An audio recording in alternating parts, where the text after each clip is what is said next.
मापी का काम चल रहा है। जो भूमिहीन है जी, रियली भूमिहीन है उनको दिया जाएगा दूसरे जगह। अब जो बहुत लोग ऐसे भी हैं कि गांव में भी घर है, यहाँ मुद्दा उठा था अतिक्रमण हटाने के लिए, तो उनका कहना था कि बिहार सरकार अतिक्रमण हटावेगी। मैं बोला कि ये रक्षा मंत्रालय की संपत्ति है, तो बिहार सरकार के मंत्री से सवाल जवाब भी मैंने किया है जी। एक मंत्री से मिलना और संसद में सवाल उठाना तो है ही। तो नमस्कार मित्रों, स्वागत है आप सभी का बसंत विहार में। और हम फिलहाल मौजूद हैं सबिया फील्ड में।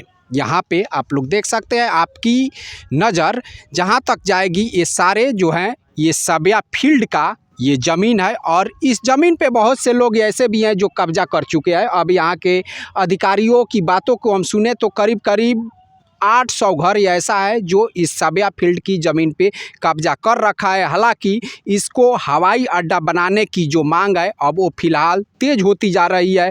और जो गोपालगंज के सांसद महोदय है आलोक कुमार सुमन जी, वो कई बार मुझे लगता है कि 4-5 बार इसको लेकर संसद भवन में सवाल भी किए हैं। और अब फिलहाल मुझे लगता है कि आने वाले कुछ दिनों में यहाँ पे हो सकता है कि हम सभी को हवाई अड्डा देखने को मिल जाए, यहाँ से जहाज़ों की जो उड़ान है वो चालू हो जाए। फिलहाल यहाँ पे पहुँचे हुए हैं गोपालगंज के सांसद डॉक्टर आलोक कुमार सुमन जी। हम उनसे एक बार बातचीत करते हैं कि आखिर जो यहाँ की प्रगति है, इस हवाई अड्डा की प्रगति है जिसे लेकर वो बार बार डिमांड करते आ रहे हैं, वो प्रगति अभी कहाँ तक पहुँची है, क्या कब तक यहाँ पे चालू हो पाएगा हवाई अड्डा। क्योंकि एक बात और भी बता दे रहा हूँ आप सभी को कि जो यहाँ से सिवान और गोपालगंज दो सटे हुए डिस्ट्रिक्ट है, और यहाँ की बात करें तो करीब 1.5 लाख जो लोग हैं वो गल्फ़ कंट्री में रहते हैं। तो कम से कम उन लोगों के आने जाने में यहाँ पे सुविधा हो जाएगी। तो चलिए हम एक बार बातचीत कर लेते हैं आलोक कुमार सुमन जी से, जो इस फील्ड पे मौजूद है और क्या कहते हैं इस विषय को लेकर। देखिए, इसमें आप सबका आशीर्वाद, हमारे गोपालगंज की जनता का आशीर्वाद था। और ये मेरा एक सपना था सांसद नहीं बनने के पहले भी कि एक जो चीज़ थी और वो फिर मृत प्राय पड़ी हुई है, जिसकी कहीं खोज खबर नहीं है, उसको मैं सामने लाऊं। और वैसे ही मैंने संसद में जाने के बाद किया। 4 बार संसद में इसके लिए सवाल उठाया। आप एग्रेसिव होकर के सदन में जो है इसके लिए प्रश्न उठाते रहे। जी, एग्रेसिव होके मैं, और यहाँ तक कि उसमें मंत्री से सवाल जवाब भी मैंने किया है जी। एक मंत्री से मिलना और संसद में सवाल उठाना तो है ही। साथ साथ जब मौका आया तो मैंने मंत्री जी से सवाल जवाब भी किया। मंत्री जी का, नागर विमानन मंत्री जी का कहना था कि ये बिहार सरकार की संपत्ति है। मैंने बोला कि नहीं मंत्री जी, इसको डॉक्यूमेंट देख लिया जाए, ये रक्षा मंत्रालय की चीज़ है। वो मुद्दा उठा था अतिक्रमण हटाने के लिए, तो उनका कहना था कि बिहार सरकार अतिक्रमण हटावेगी। मैं बोला कि ये रक्षा मंत्रालय की संपत्ति है, तो बिहार सरकार कैसे उठावेगी, बिहार सरकार उसमें मदद करेगी।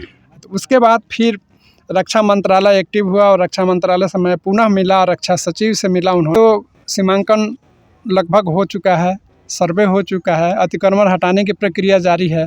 जैसे अतिक्रमण हटेगा, एयरलाइंस से मैंने बात की है, वो लोग बोली लगाएंगे।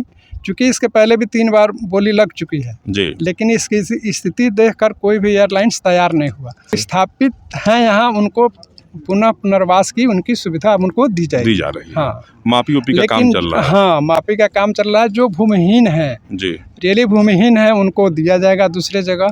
अब जो बहुत लोग ऐसे भी हैं कि गांव में भी घर है, यहाँ भी घर है। सिवान गोपालगंज में जो फॉरेन करेंसी आती है, सिवान गोपालगंज में बिहार में सबसे ज़्यादा है जी। ये 2 ज़िले में। और यहाँ दोनों ज़िले केवल मिला के 1.5 लाख से ज़्यादा लोग गल्फ़ में रहते हैं।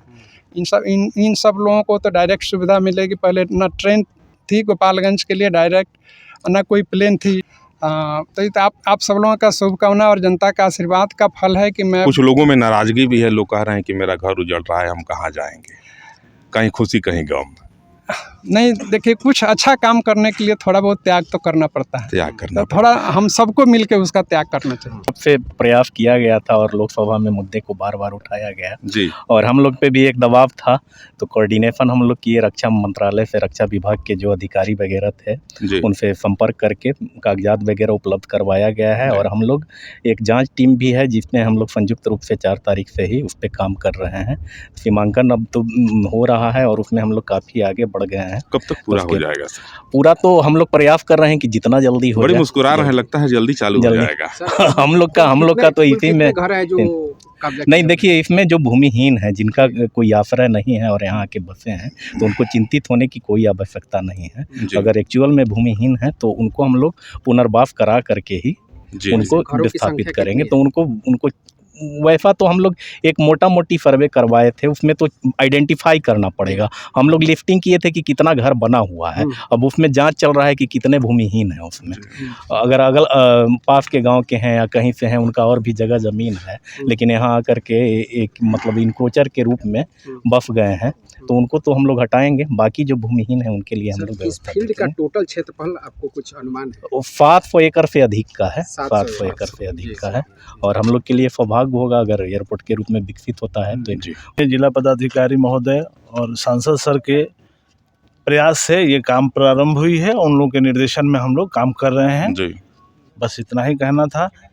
आप लोग जान रहे हैं कि ये काफ़ी लंबी एयरपोर्ट है और इसमें कई मौजा सम्मिलित हैं, तो थोड़ा सा समय लग रहा है, लेकिन हम लोग जल्दी कर लेंगे। आशा है।